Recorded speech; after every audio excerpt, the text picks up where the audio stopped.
Les servofreins à dépression font partie de nombreux véhicules. Un servofrein à dépression se compose généralement des composants suivants. À l'arrière du boîtier du servofrein se trouve un raccord de dépression. Le raccord de dépression est relié soit au moteur, soit à une pompe. La pédale de frein transfère l'énergie du pied du conducteur au servofrein.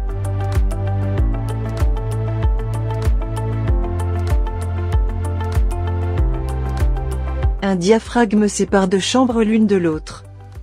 Dans cette animation, il s'agit d'un diaphragme flexible très simple. Un soufflet est utilisé pour la protection contre la saleté et la poussière. Le boîtier de commande contient un filtre à air et deux ressorts.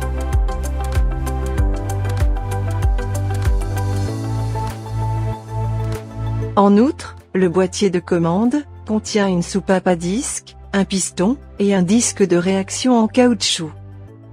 La pression atmosphérique est représentée ici en bleu. Comme le soufflet est perforé et que le filtre est perméable à l'air, cette pression atmosphérique est présente dans la partie avant du boîtier de commande. Le raccord de dépression alimente la chambre à dépression en dépression. Comme la chambre à dépression est reliée à la chambre de travail par un canal, la dépression est présente dans la chambre de travail. La dépression est assurée, soit par un moteur, soit par une pompe, comme dans le cas des moteurs diesel. Dès que le conducteur appuie sur la pédale de frein, la soupape sépare les deux chambres l'une de l'autre. Le piston appuie ensuite sur le disque de réaction, qui est déformé par la force du piston.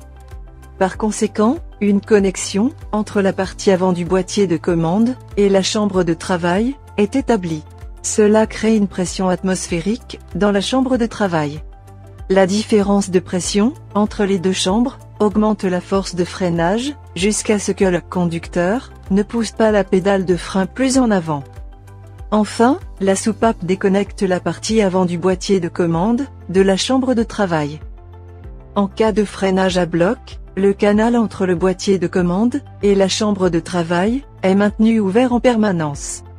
La pression est constamment exercée sur le disque de réaction et la pression atmosphérique exerce toute sa force sur le diaphragme.